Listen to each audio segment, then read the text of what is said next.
Krishna Hare Hare Hare Rama Hare Rama Rama Rama Hare Hare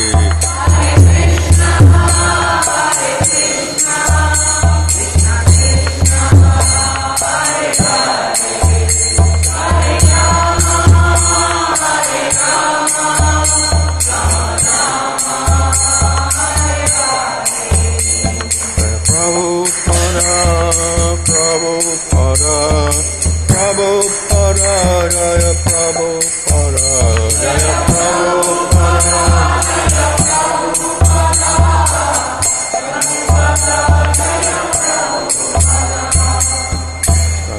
Paramatma Radhikacharya Aporosis Vedasi Bhaktivedanta Samsara Prabhupada Ki Jai Namachar Haridas Thakur Ki Jai Prem Sagaha Sri Krishna Chaitanya Prabhu Nityananda Sri Gadadhar Shri Gaur Bhaktivinoda Ki Jai Shri Sri Radha Krishna Gopa Gopi Shama Kunda Radha Koti Giri Govardhan Ki Jai Vrindavandam Ki Jai Navadatam Ki Jai Gang Shamuna Tulsi Bhakti Devi Ki Jai Ananda Koti Vaishnava Vrinda Ki Jai Samaveta Bhakti Vrinda Ki Jai Go Premanandi all glories to some of the devotees, all glories to some of the devotees, all glories to some of the devotees, all glories to Sri Guru, Sri Guranga, all glories to Srila Prabhupada. Om Namo Bhagavate Vasudevaya. Om Namo Bhagavate Vasudevaya. Om Namo Bhagavate Vasudevaya. Namo Vishnu Banaya Krishna Prasthaya Bhutale Shrimate Bhaktivedanta Swami Niti Namane Namaste Saraswati Deve Gauravani Pracharane Nirvashesha Shunyavadi Paschatya Deshatarane Sri Krishna Chaitanya Prabhu Nityananda Sri Advaita Gadadhar Shivasri Gaur Bhaktivinoda Hare Krishna Krishna Krishna Hare Hare Hare Rama Reading from Srimad Bhagavatam Canto 10, chapter 75, verse 31. Ekadantapure tasya aviksha duryodhana sriyam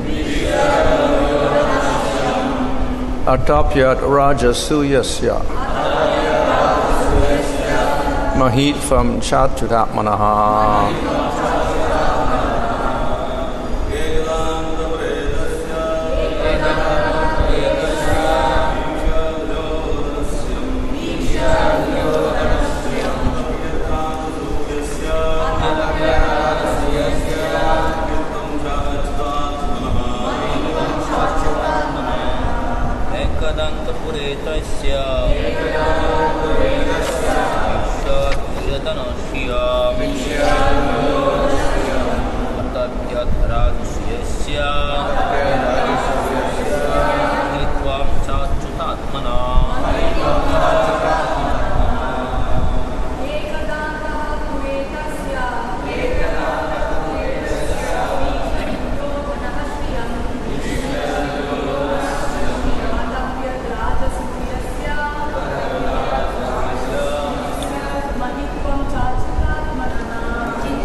Ekada, one day, Antapure, within the palace, Tasya, his, Viksha, observing, Duryodhana,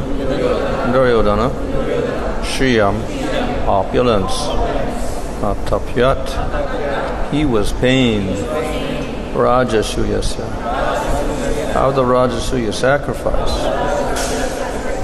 Mahitvam, greatness, Cha, and Achyuta Atmana, of him whose very soul was Achyuta.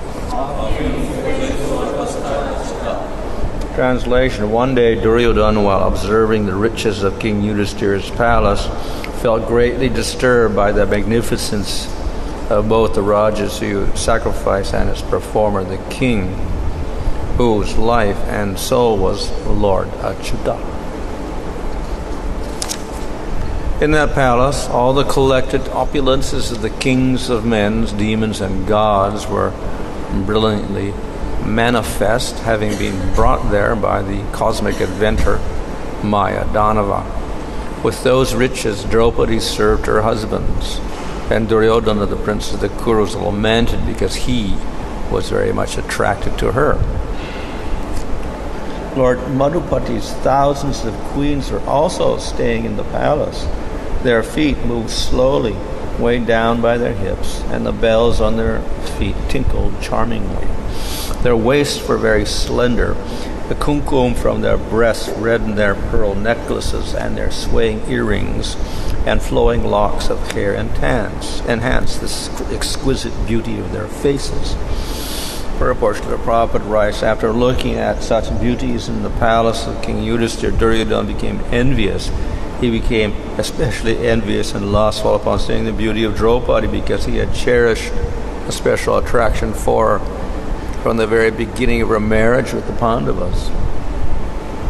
In the marriage selection assembly of Draupadi, Duryodhana had also been present with other princes. He had been very much captivated by the beauty of Draupadi, but he had failed to achieve her.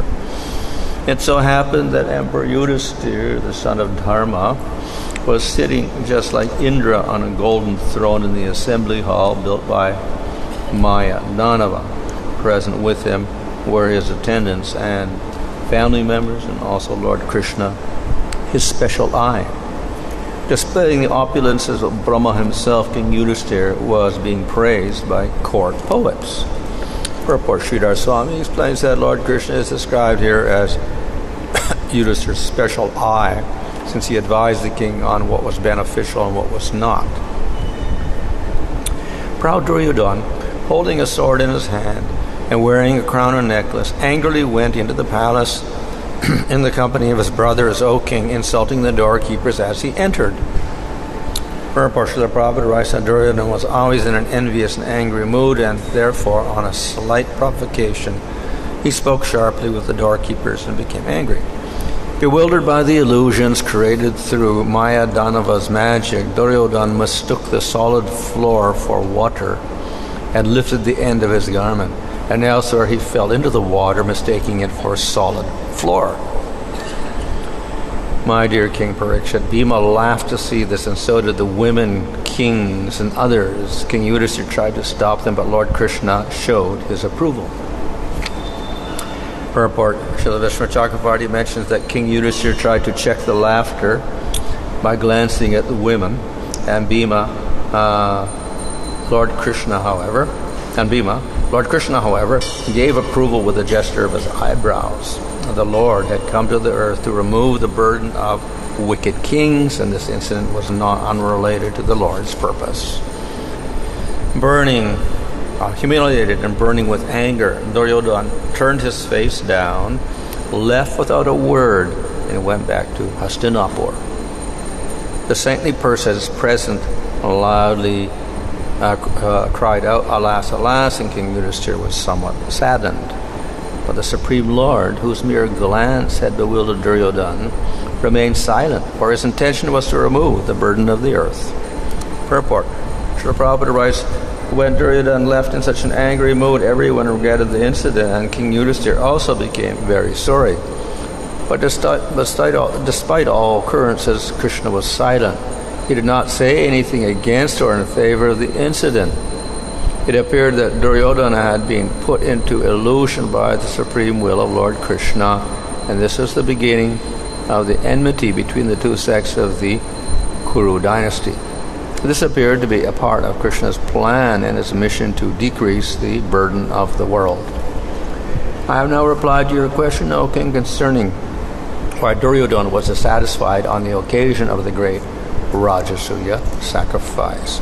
Thus, in the purports of the humble servants of His Divine Grace A.C. Bhaktivedanta Swami Prabhupada to the 10th canto, 75th chapter of Srimad Bhagavatam, entitled Duryodhana Humiliated. So, this concludes this particular episode. Actually, all these incidents are not in any chronological order in the second part of the 10th canto, there's often stories which are in different places. So this is actually an early story before the Battle of Kurukshetra, before anything had happened. So this is to explain the reason why the war took place, or one of the reasons why the war took place. And this is because of Duryodhana. Now this time we see here, Yudhisthira had the Rajasuya sacrifice and everybody was agreeable, it looked like. So how did it happen that suddenly they had a war after that? So the cause was Duryodhana. Now there are many reasons why, but then this particular incident shows some of the reasons. So during the Rajasuya sacrifice, this particular verse states how Duryodhana was looking around and he saw the great wealth and beauty of that palace, and he saw the great position of Yudhisthira, how he was respected by everybody. But that was one particular reason why he developed hatred, because he didn't have that. So this is what we call envy.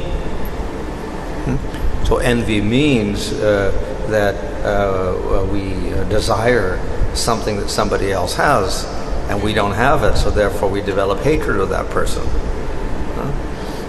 So naturally, Yudhisthira had everything because he had the blessings of Krishna. And moreover, then he had all of these wonderful things created by Mayadanava, which nobody else had. So therefore, very, very, in terms of what we call wealth and powers, he had extraordinary wealth and powers that nobody else had. So Yudhisthira, of course, didn't really want to be a king as such, just to control people and get wealth.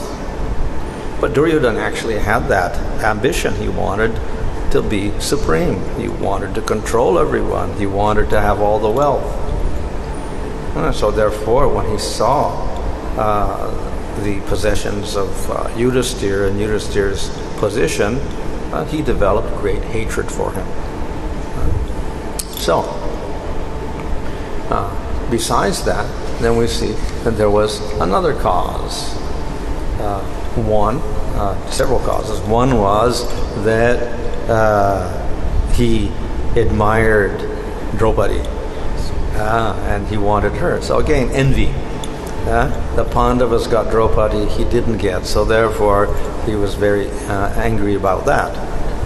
And then, as mentioned, even the queens were Krishna's queens were very attractive. So again, a source of envy. And then, finally, this incident with where they laughed at him. Because he was thinking the water was dry land and the dry land was water. Not a very big thing in one sense, but he was very proud. So when he made that mistake, it was really humiliating for him, because he was fooled completely, and he thought himself most intelligent, but yet he was fooled by this special illusion created by Mayadanava. And moreover, they laughed at him. So that created a worse problem for him. He felt even more humiliated and shamed by that, and particularly because the women were laughing, and Bhima was laughing also. So very, very humiliated by all of this. So this became a cause of great hatred on his part.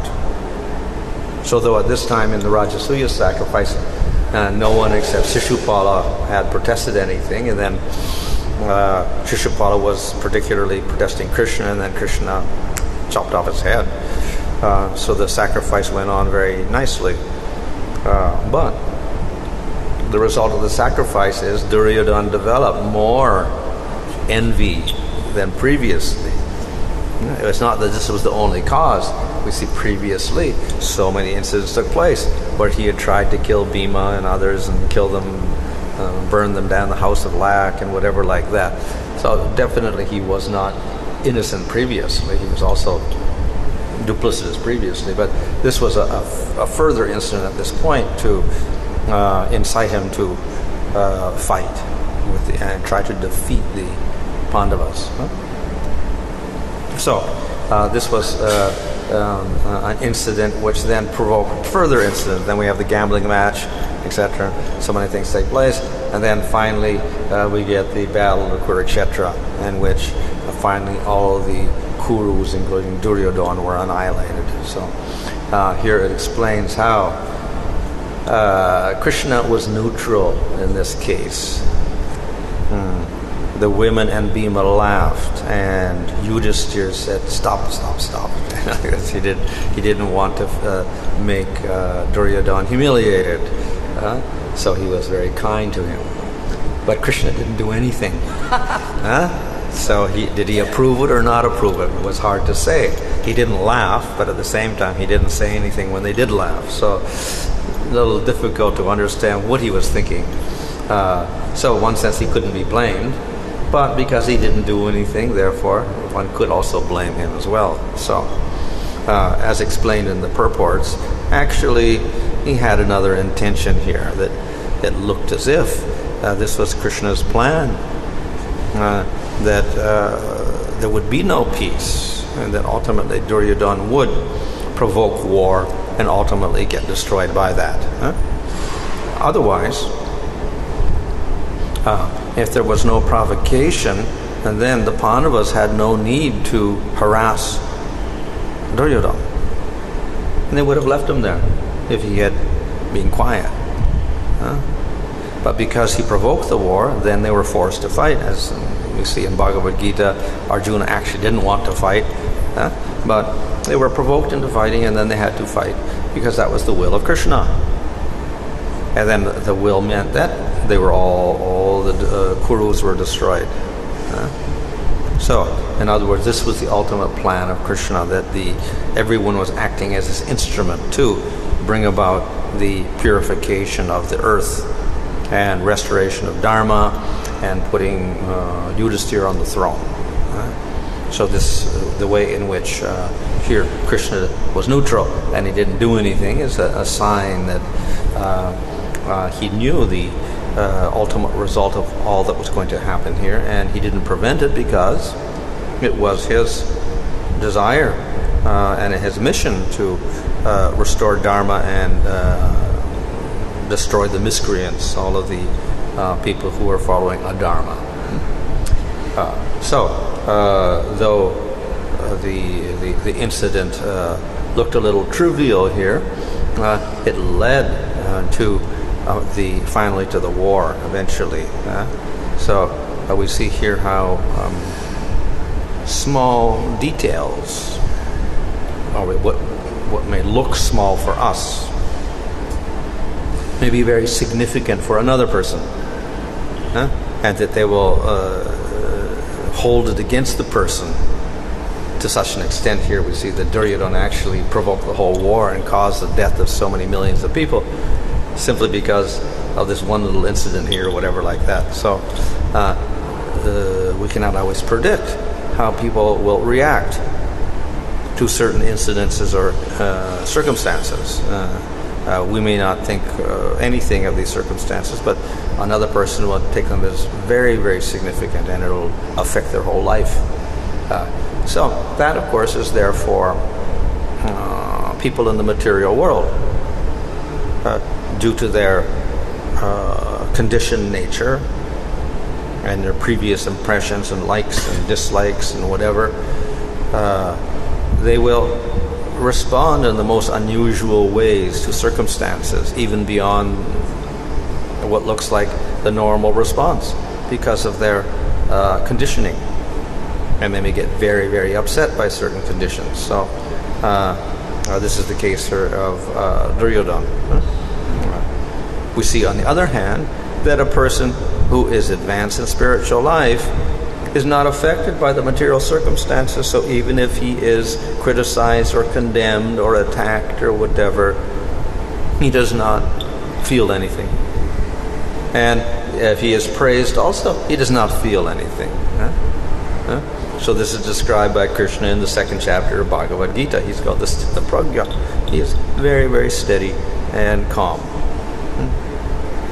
So that is a result of some advancement in spiritual knowledge. That's on the level of jnana. If we understand we're the Atma, we're not the body, then we have nothing to do with the material conditions of the body or what anyone does to the body. So we become indifferent to it. But here we see quite opposite reaction. Nothing really happened to him physically, but he felt insulted and he was envious. So therefore, this caused a lot of problem for him, a very big disturbance. And so disturbing that ultimately he went to war.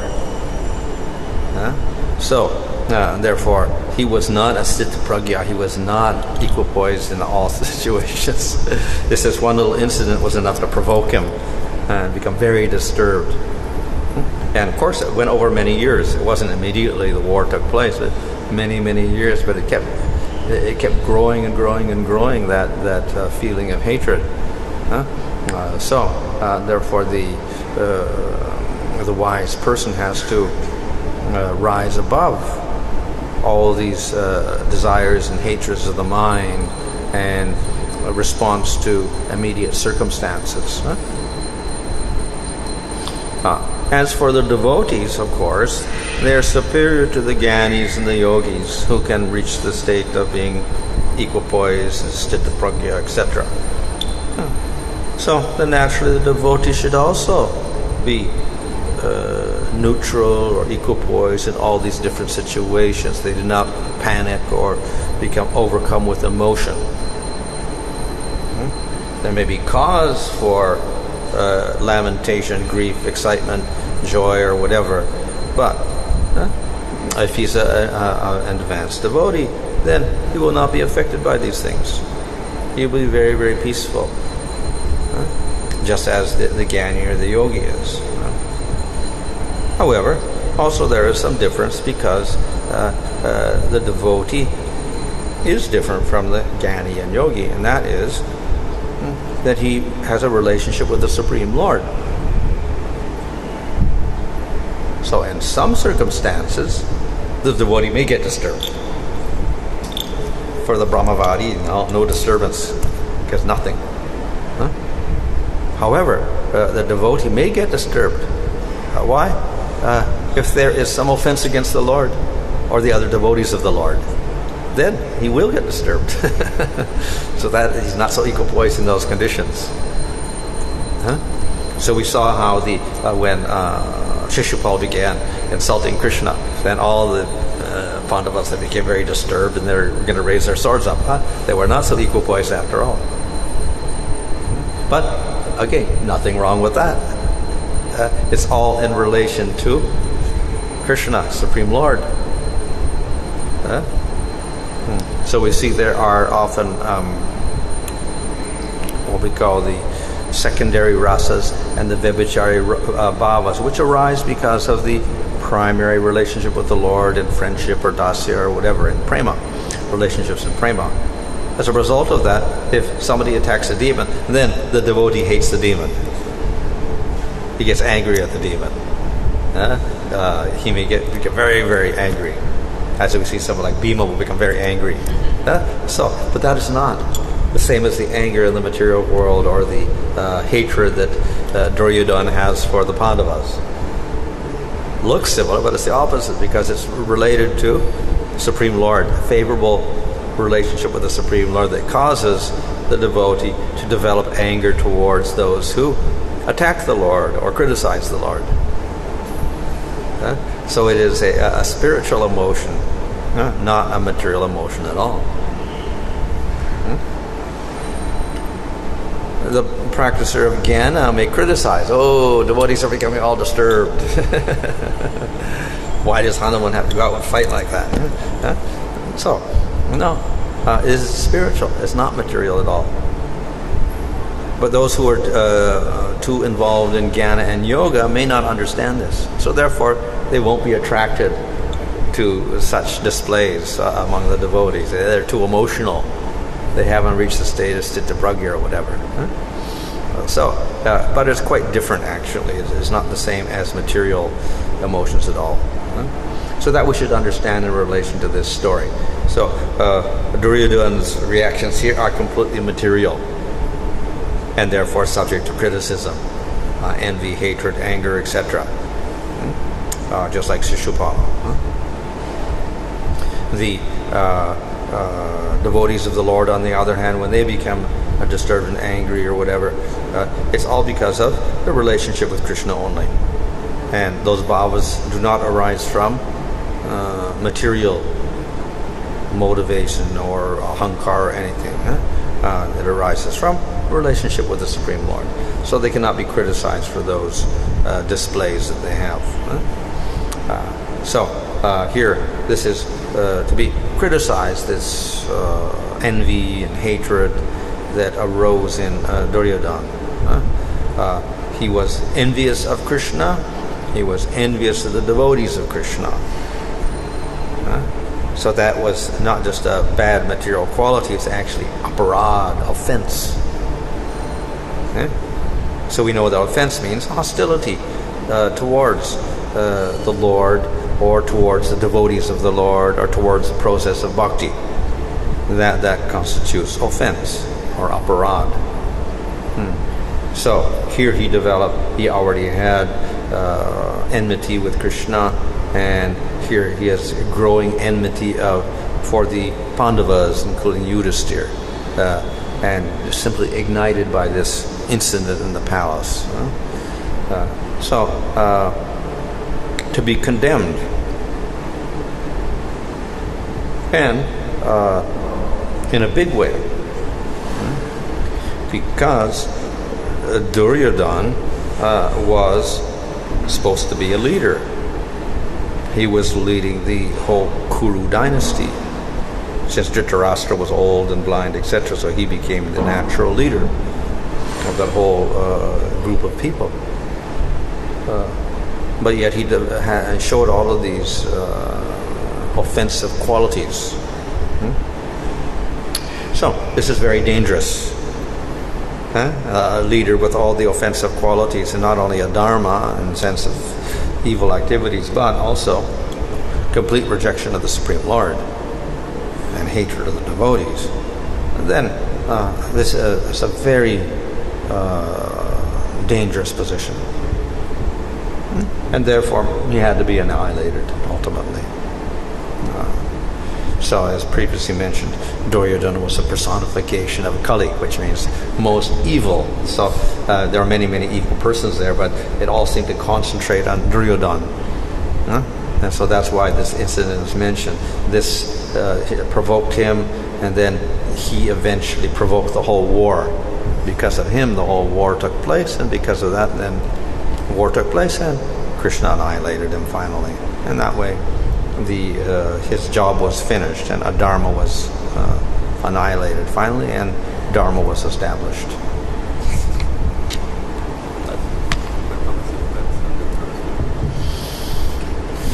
Stated Krishna put Duryodhana in the illusion.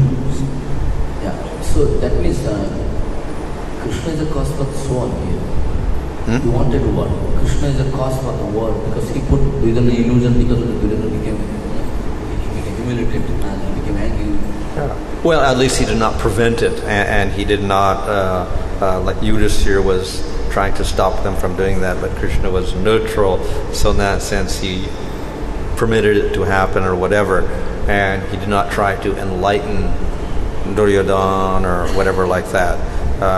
Of course, we cannot say that, okay, it's all Krishna's Yoga Maya acting and Duryodhana's not to blame. We cannot say that either, because obviously we know that his hatred of Yudhisthira and the Pandavas and Krishna was his nature also. It was not just an illusion that Krishna had created. Well, we can say that Krishna allowed this to happen in a certain way, made his own arrangements. He encouraged the events in this way also. Can you say that because one of the purposes of Krishna's descent this material is that to remove the burden of the from the demon?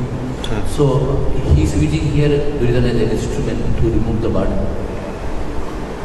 Well, he is the burden also. Yeah, Duryodhana is But the burden. And yeah, and through him, then he killed all the other evil kings as well. So he's actually the instrument also of removing, in one sense. Yeah. And once you explain regarding this, devotees should not be disturbed for themselves, and they should be disturbed by others. Correct? And if something happened related to the Lord, or sometimes see, as a sadhaka, sometimes when there is something irregularity happen, when someone doesn't maintain the discipline, basic discipline, this time we see that devotees something get disturbed. So how to take this, handle it? Well, we don't have to become disturbed by that, but we have to understand that people need correction. So we go about and correct them without being overly emotional about it, that's all. We don't have to become angry or whatever. We just try to correct the situation in order to create a better spiritual atmosphere.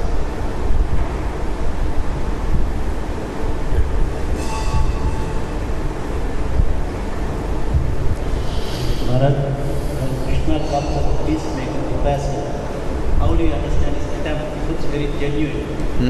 Krishna comes as a peacemaker, representing Krishna as an ambassador. And it looks very genuine when you read through that. But how do you understand his past? Is it a genuine attempt or he knew already exposed to you? I mean, because he's trying to create peace, why didn't he try to pacify Duryodhana? He already knew it, but how do you understand his past time? His past attempt. As an ambassador. Well, he has two missions. One is to create peace and establish Dharma. The other is to destroy Adharma. And so one thing he can do is he can take the Adharmic people and try to convert them, make them Dharmic. But that also doesn't work sometimes because many of them would not change. So those ones he killed. Some of them changed, like Shishupala. So therefore, he went to the spiritual world. But most times, like Jarasandha, didn't change or whatever like that. So he killed them. So he acts as a peacemaker, but in the Lord, in the process of making peace and restoring Dharma, sometimes he has to annihilate the Adharmic people also. So it's not completely peaceful. There's sometimes killing involved also in this particular case. Of course, the Lord is also the best judge. So he knows the people that have to be annihilated. And therefore he gathered them all on the battle of Kurukshetra, and all those that deserved to go were finished. And those that were on the other side, those are the ones that should stay. So that was his plan ultimately. So after a certain point, of course, Krishna did not kill any more demons. And he felt his job was more or less successful for that particular time. But we know that this process of annihilating demons is never complete. And then Kali Yuga started, and then again we get more demons coming up, but Krishna had already disappeared. So the process is never complete, but Krishna came because of the request of the Devatas to do something in that particular situation. So he got rid of the immediate problem at that time. That's all. To do that, he had to kill many of the demons. In Brihad Bhagavatam, it's mentioned that Yudhishthira Maharaj's opulence was greater than even heavy Indra's opulence. So how to understand this? Because that means that, Well, if you've got the blessings of Krishna, you can get more than the Devatas, more than Brahma. Anybody in the material world, because it's equal to the spiritual world. Not a blessing, opulence. Well, equal to the spiritual world, which has more opulence than Brahmaloka. Vaikuntha has more opulence than Brahmaloka. So therefore, if you're a devotee of the Lord, you can get more than what's on Brahmaloka, which is material, by the way, whereas this is spiritual. So it's not subject to limitation like the material world, and it's more surprising and, let's say, remarkable and more beautiful and full of siddhis, which the things in the material world aren't.